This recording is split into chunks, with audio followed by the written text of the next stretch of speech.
You can't keep getting away with it! Like it or not, Morgan, this conversation needs to happen. 2 months later, we're on the cusp of Ashen Iron, and Bungie has graciously given us a sandbox preview and me a recent upload again after leaving the PvP community on red since July 3rd.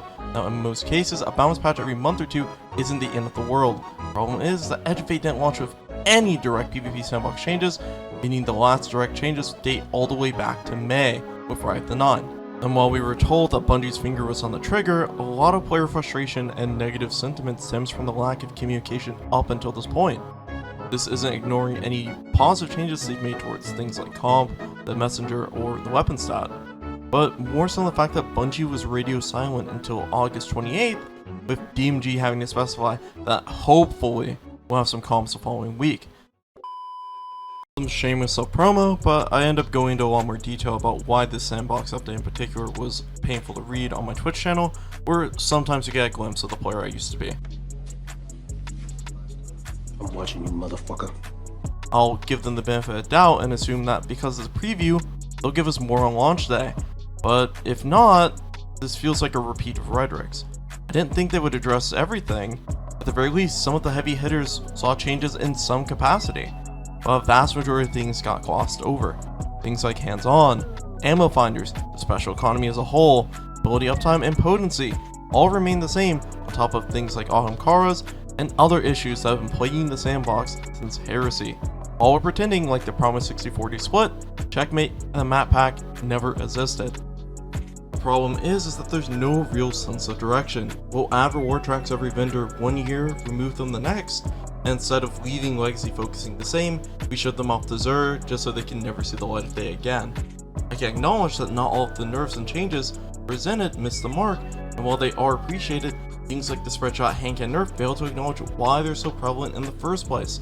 They offer the strength of a special weapon without being limited to the economy of one. This is especially prevalent in Trials now, because instead of having to run over ammo or wait for crits to pop up, you have no downtime. Similar nerf was applied to Graviton, where the time, not the actual duration of the perk, was adjusted from 20 seconds down to 7.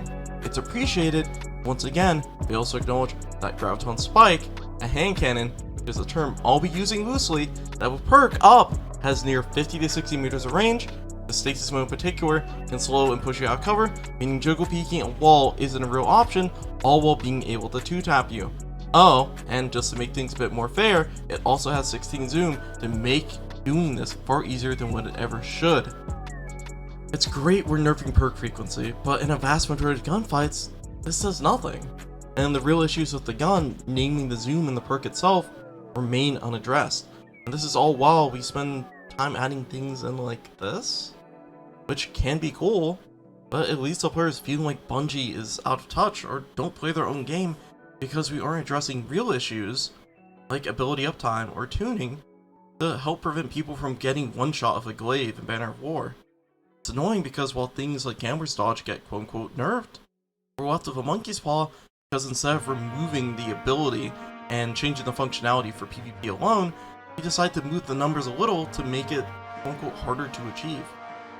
Problem is if you have any tier 5 or even tier 4 armor, you can still easily obtain a 180 health build, 100 melee, while making virtually no trade-offs.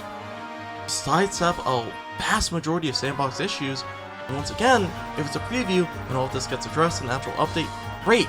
I want to be proven wrong, but otherwise, it just feels like sabotage. And I guess it's my fault for expecting something else. I don't doubt that things will change, I just wish it was now instead of always being later. I have no doubts that I'll still play Ashen Iron, engage in PvP, occasionally play Trials, or do Ascendant Comp on stream. I just can't keep denying the growing apathy anymore. I hope the audio balancing wasn't too bad this time around, and I'll see you guys in the next one.